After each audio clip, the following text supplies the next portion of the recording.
Hi, I'm Rob Jones from Asper, and today we're going to talk about using Grammarly and similar editing software. At a basic level, it is free, and having said that, the basic level is very good. It will help you with your spelling, grammar, punctuation. If you wish to go up a level and pay a bit more, it will also help with your phrasing. There are, of course, alternatives, and at MTA, we aren't necessarily recommending Grammarly, although it is something I use, so we thought it was a worthwhile place to start. Please search for any editing alternatives in this video to see what your preference is. We'll be having a close look at it. I have imported a couple of samples, purposely not my best work, with some purposeful mistakes and some real mistakes. Hopefully it will illustrate its use and also show the pros and cons, for it's not perfect. For instance, I use quite a lot of dialect and accents in my work, and historical dialect, and it doesn't understand things like that. Before we do that, there's a big decision everybody has to make if they're going to write. You will need to decide whether you're going to use UK or US English, and it doesn't necessarily depend entirely on where you come from. It has a lot to do with where your target audience is. And of course, the US is the biggest market, and more there are parts of the world are adopting the way in which Americans speak and also how they spell and some of the phrases they use. Let's have a look at some of the differences and why. For some time, it has of course been a source of some amusement, and famously, George Bernard Shaw said, "England and America are two countries separated by the same language." Americans tend to use more phonetic spelling. That means it's written as it sounds, and you probably noticed on subtitles that there is a different spelling. This is one of the more obvious ones. Americans take out the U, we keep it in. I'll explain why later. Americans tend to use Z in words like recognise. Actually, either is okay in the UK, but we tend to use S instead. A lot of phrasing tends to be different. Here we may say, I took a book off the shelf.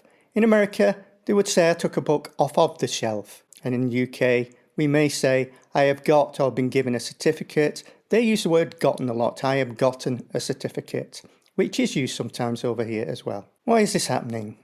UK English is a complex blend of many tongues: Celtic, Roman, Anglo-Saxon, Nordic and French.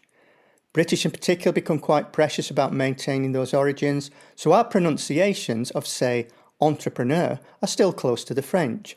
And it doesn't help, there's a myriad of dialects and accents in the UK. So it makes sense that attempts have been made to simplify the language as it has travelled, or travelled with one L if you prefer. So, which is right? There is no right or wrong, and people are adopting both approaches all over the world.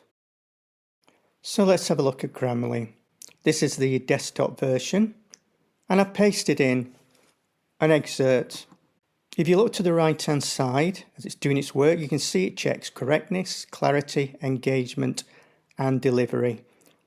The premium version is where you will actually pay more, but it will help with your phrases and whole sentences. So we go through it one by one. My sentence says, I was perfect sound mind and body. Now, perfectly wouldn't work, so I'm actually keeping that. The next one, if you look at what it's done, that is actually better. You can see what's wrong there, more and difficult. Very easy to work through and very quick. It needs a comma.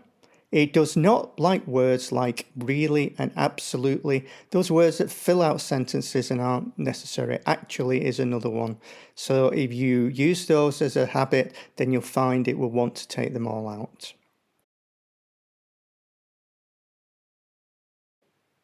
There's an actually. It was simply a need to find somewhere of great height near to where I lived. Take out the two, it makes sense still, near where I lived, that's better.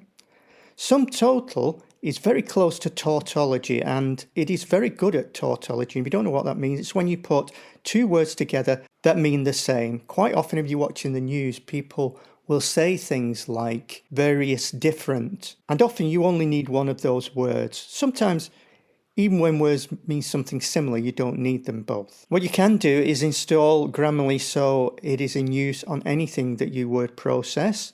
So here I have opened an email and deliberately put some mistakes in it.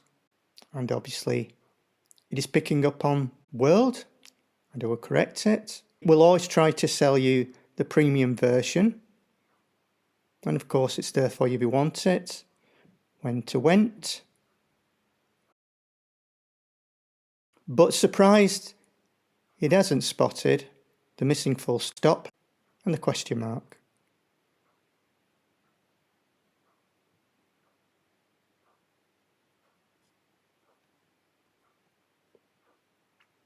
So there it is. Excellent, very useful, but you have to remain in control. You are the writer, you are the artist, and you have to make decisions about what stays in. These videos and tutorials are provided free by Asper. Please access the platform regularly and support others by responding to questions in the forum, looking in the bookstore, attending webinars, and our once-a-month pros and cons online coffee morning chat. It will only survive through member engagement, and please remember you can support this free association by giving a small financial contribution on the site. Thank you.